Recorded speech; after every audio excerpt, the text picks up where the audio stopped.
No one expected him to speak again, not after the scandals, not after years of retreat. But Diane Keaton's death changed something in Woody Allen. At 89 years old, the man who spent a lifetime hiding behind irony and control suddenly sounded human, fragile, regretful, and achingly aware of what he'd lost. The woman who once laughed through his darkest neuroses was gone, and with her, the last piece of his youth. What he's saying now is what many suspected all along.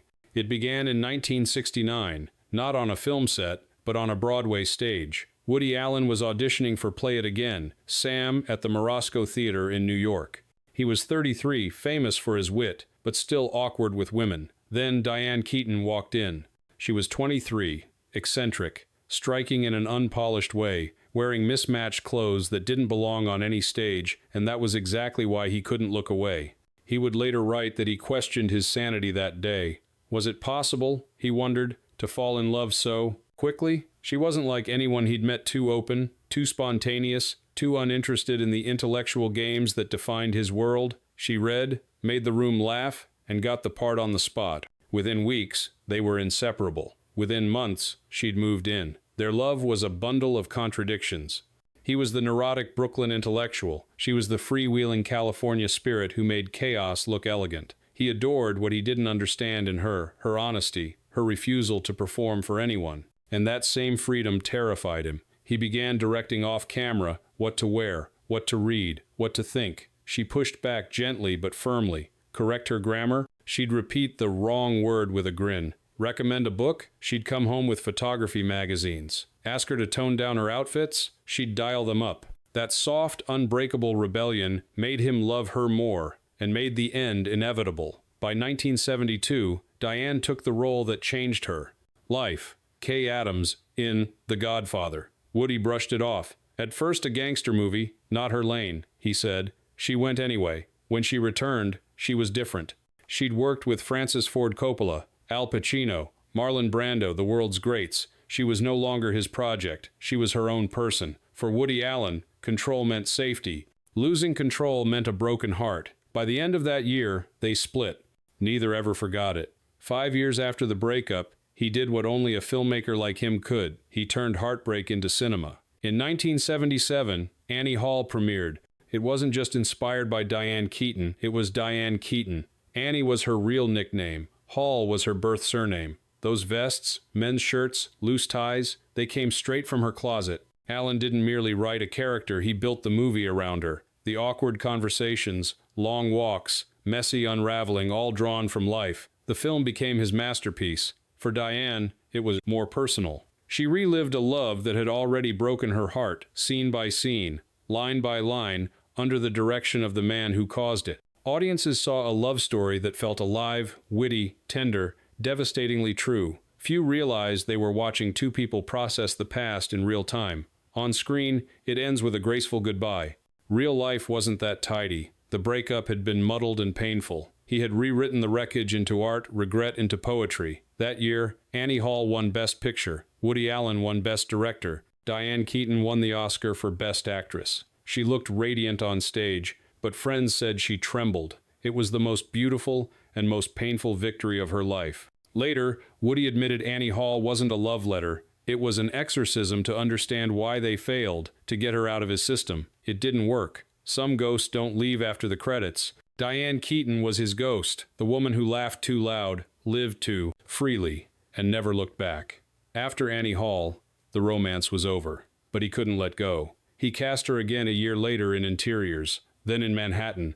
Every few years, she surfaced in his work like a refrain he couldn't stop humming. Friends noticed. No matter whom he dated or discovered, Diane Keaton lived in his writing in the outline of nearly every woman he imagined.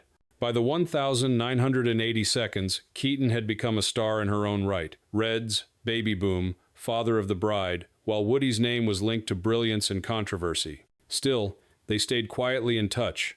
A long phone call now and then, years of silence broken by a simple, "How are you?" Then 1,992 blew everything up. The custody war with Mia Farrow became one of Hollywood's ugliest public spectacles. His relationship with Soon-Yi Previn shocked even friends. The tabloids called him a monster. Actors distanced themselves. Studios stopped picking up the phone.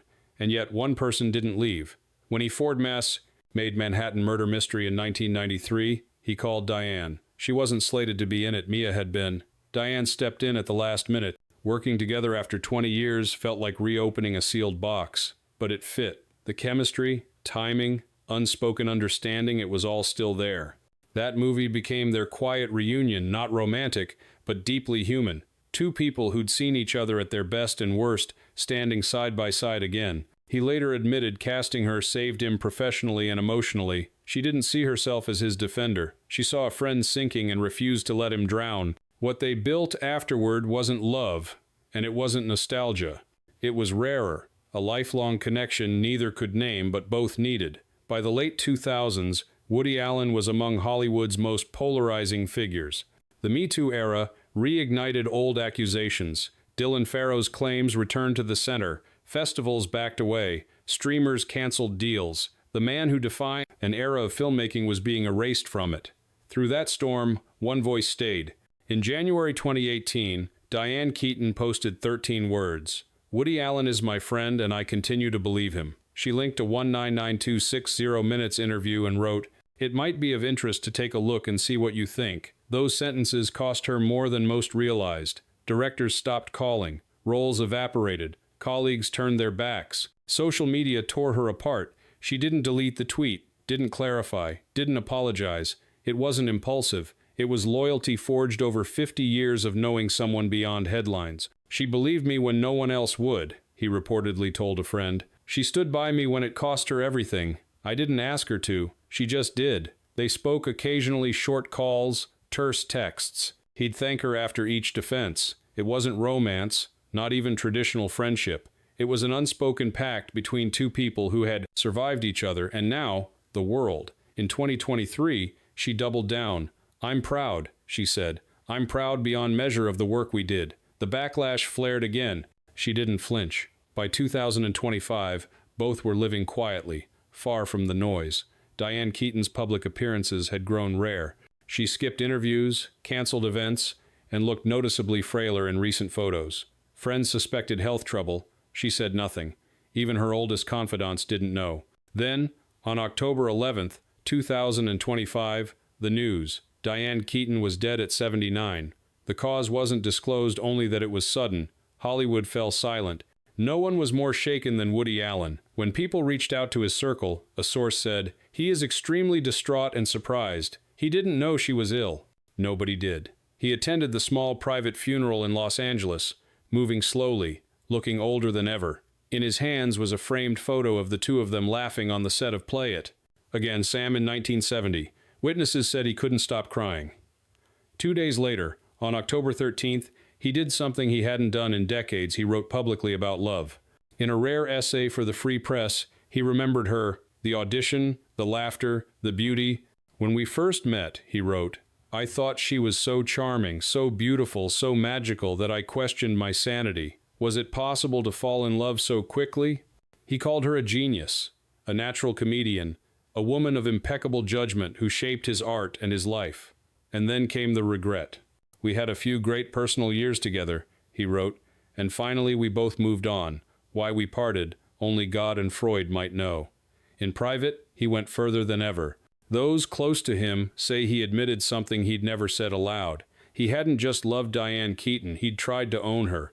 "I loved her," he confessed, "but I loved controlling her even more. That wasn't love, that was fear." For a man who hid behind irony, it was a rare, piercing honesty. In losing Diane, he lost not only his muse but the one person who truly understood him. After Diane Keaton's death, Woody Allen's tone changed. The man of punchlines and paradox began speaking like someone aware the hourglass was nearly empty. At 89, he wasn't defending himself or his career. He was looking back at what can't be undone. "She saw me for who I really was," he told friends. Not the director, not the figure in headlines, just the insecure kid from Brooklyn. "And she loved that person even when I didn't." Then the line that broke everyone who heard it. "I should have just let her be. I should have loved her as she was, instead of trying to make her into what I thought she should be."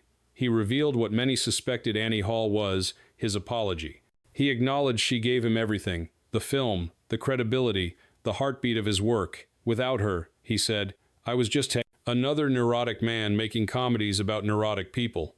With her, I was telling the truth. Those near him say he still keeps that 1,970 photograph close, both of them laughing, unaware of the storms ahead. I didn't deserve her loyalty, he told a friend, but she gave it anyway. She believed in me when no one else would, and I'll never understand why. What makes their story tragic isn't just that it ended, it's that it never really did. 56 years, 9 films, arguments, silences, reconciliations, and in the end, she remained the center of his memory. The woman who turned his neurosis into poetry, who stood by him when others walked away, who gave his art its pulse. Diane Keaton wasn't just his muse, she was his mirror, the only one who reflected the truth. Now Woody Allen faces what even he can't rewrite: mortality. The films may outlast him, but the real story, the one that began in a New York audition room and ended with a funeral photograph, belongs to them both. Some loves resist words. Some endings don't feel like endings at all. For Woody Allen, Diane Keaton was the great what if, the woman who changed his work and his life forever. Do you think their love was tragic or fate? Share your take in the comments, and don't forget to like, share, and subscribe for more true Hollywood stories that linger long after the credits roll.